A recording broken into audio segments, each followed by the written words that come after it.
नमस्कार विद्यार्थियों। आज हम अपने कक्षा 10वीं का साइंस की वीडियो में मिल रहे हैं और अध्याय संख्या 7 पर अपन आज बातें करेंगे। और हमारा जो आज का चैप्टर है वो है परमाणु सिद्धांत व तत्वों का आवर्ती वर्गीकरण व उसके गुणधर्म। परमाणु सिद्धांत क्या चीज़ है, परमाणु क्या है, तत्वों का आवर्ती वर्गीकरण व गुणधर्म क्या है, इसके विषय में अपन आज बात करेंगे। ठीक है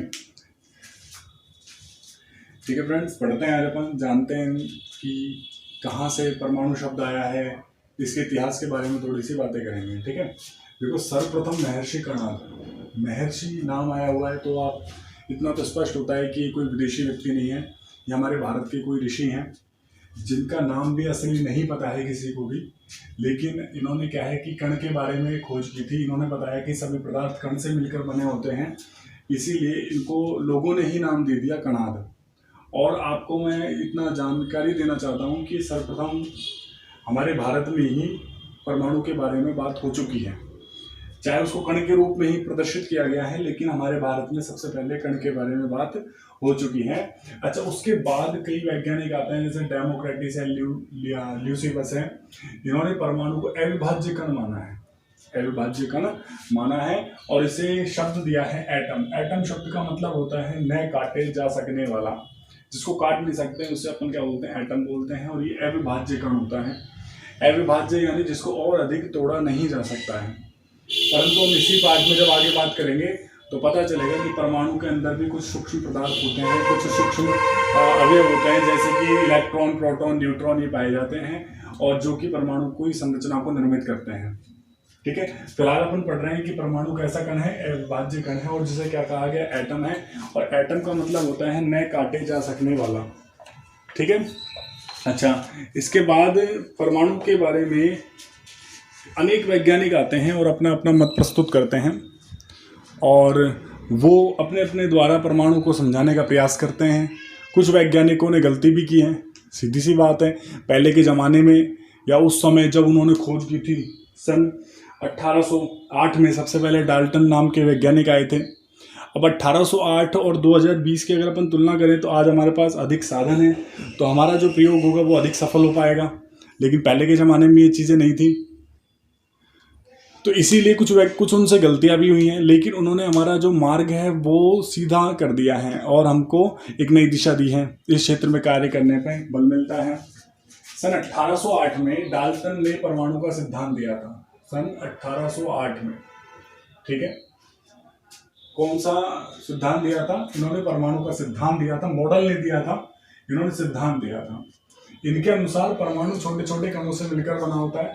ये बात तो हमारे महर्षि कणाद ने कही थी शुरू में, लेकिन 1808 में इसको माना गया। ठीक है, परमाणु अविभाज्य कण है। परमाणु कैसा कण है? अविभाज्य कण है। समान तत्व के परमाणु भार, आकार, रासायनिक गुण समान होते हैं। जैसे कि अगर हाइड्रोजन है, क्या है, हाइड्रोजन है, तो दूसरा हाइड्रोजन जो आएगा वो दोनों एक दूसरे से समान आकार में होंगे, समान उनके रासायनिक गुण होंगे और उनके भार भी कैसे होंगे, समान होंगे। ठीक है, क्योंकि ये कैसे हैं, समान तत्व हैं। समान तत्व के रासायनिक गुणधर्म, भार, आकार, रासायनिक प्रवृत्ति समान होती है और असमान तत्वों के सारे गुण कैसे होते हैं, असमान होते हैं। समझ में आई बात अपने यहाँ तक? ठीक है, इसके बाद इन्होंने कहा कि रासायनिक अभिक्रिया में न तो किसी भी तत्व को बनाया जा सकता है और किसी परमाणु को बनाया जा सकता है और नहीं नष्ट किया जा सकता है। इससे पहले वाले तत्वों में जो अपन रासायनिक समीकरण पढ़ रहे थे तो हमने बात की थी उस टाइम भी कि दोनों तरफ जो एरो का निशान होता है उसके दोनों तरफ परमाणुओं की संख्या समान होती है। हम अपनी तरफ से कोई परमाणु को कहीं भी इधर उधर नहीं कर सकते हैं, यानी कहीं भी एक्स्ट्रा नहीं कर सकते हैं और किसी को घटा नहीं सकते हैं, बढ़ा नहीं सकते हैं। तो उसी प्रकार वो नियम कहाँ से आया था? वो नियम यहीं से आया था। इसे अपन एक तरह से हम बोल सकते हैं संरक्षण का नियम बोल सकते हैं इसको।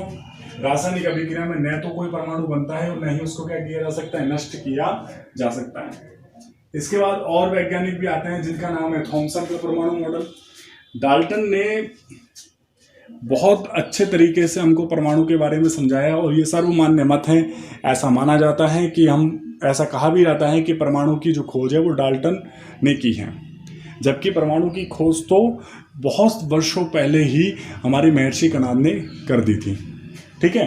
अच्छा, थॉमसन का परमाणु मॉडल आता है। थॉमसन ने जो परमाणु मॉडल दिया था उस परमाणु मॉडल को बोलते हैं प्लम पुडिंग मॉडल। जैसे कि एक मिठाई होती है, केक होता है, उसमें बीच बीच में काजू पिस्ता उसमें भरे होते हैं, ड्राई फ्रूट्स उसमें भरे होते हैं, उसी प्रकार इन्होंने कहा कि परमाणु एक धनावेश एक गोला है और इसमें बीच बीच में माइनस आवेश इस प्रकार से भरे होते हैं और इस यानी पूरा एक धनावेशित गोला है और इसका आकार कितना है 10 की पावर -10 मीटर।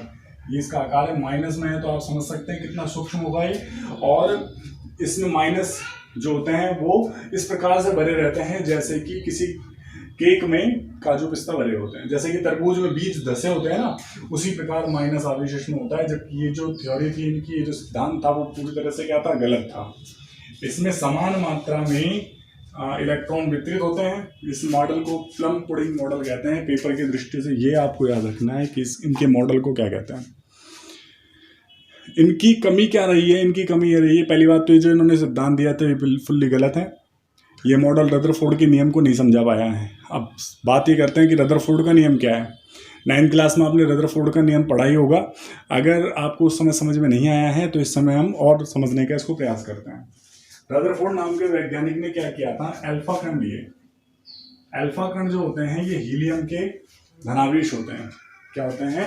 हीलियम के धनावेश होते हैं। क्या? अल्फा कण। इन्होंने 1911 में, कौन सा सन में? इन्होंने 1911 में स्वर्ण पत्र पर, स्वर्ण पत्र ही क्यों? क्योंकि सोने का जो पत्र होता है, सोने की जो पन्नी होती है वो बहुत ही पतली होती है और ऐसा आपने पढ़ा भी होगा कहीं कि सोने के 1 ग्राम तार को करीबन 1 किलोमीटर 2 किलोमीटर लंबा तार भी बनाया जा सकता है, 1 ग्राम तार को।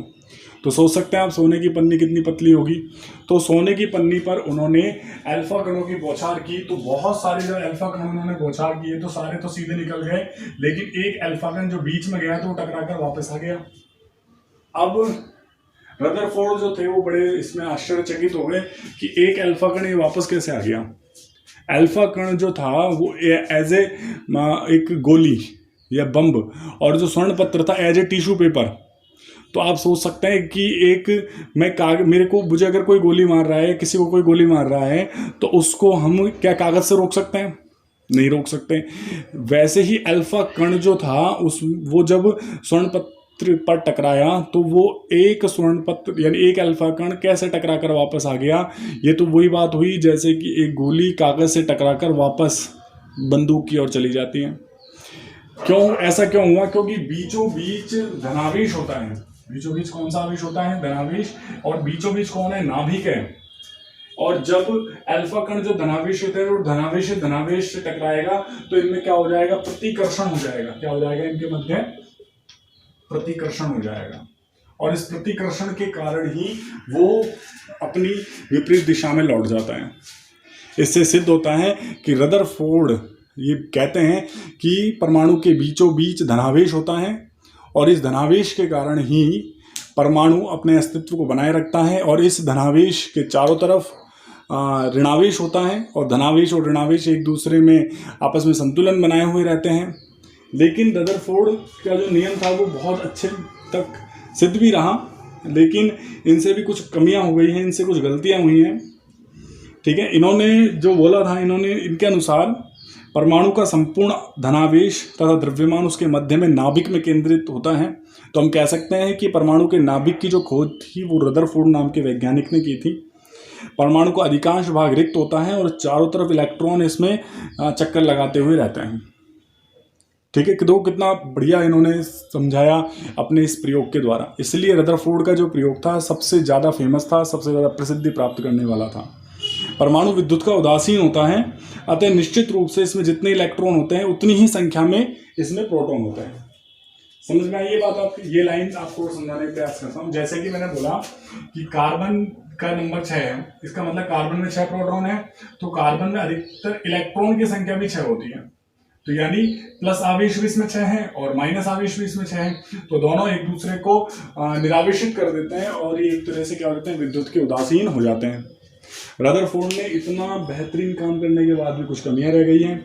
इन्होंने परमाणु के स्थायित्व की कभी व्याख्या नहीं करी और परमाणु के इलेक्ट्रॉन की संरचना को इन्होंने नहीं बता पाए हैं। ठीक है, इसके बाद अगर आपको ये टॉपिक समझ में नहीं आया है तो आप वीडियो को बार बार देखेंगे, 2-4 बार देखेंगे तो आपको समझ में आएगा। फिर भी अगर समझ में नहीं आता है तो आप मुझे कमेंट बॉक्स में लिख के बताएंगे, मैं आपकी समस्या को समाधान करने का पूरा प्रयास करूँगा। इसके बाद अपन कल पढ़ेंगे, कल की वीडियो में देखेंगे, नेक्स्ट वीडियो में नील्स बोर की परिकल्पना के बारे में बात करेंगे और मैं आपको बेहतरीन तरीके से बताने की कोशिश करूंगा। आप वीडियो को पूरा देखेंगे तो समझ में आएगा, अगर आप पूरा नहीं देखेंगे तो आपको ये कैसे भी समझ में नहीं आएगा। हमारा जो ये कोर्स है ये सीक्वेंस में चल रहा है, पूरा क्रम से चल रहा है। पूरे आपको 1 से 7 पार्टों की वीडियो मिलेगी। आप अगर मेरे चैनल पर जाकर सर्च करेंगे और आप इसी प्रकार से जुड़े रहें और अपने खाली समय का उपयोग करें और अध्ययन का यानी इस वीडियो का लाभ उठाएं और अध्ययन में सहायता प्राप्त करें।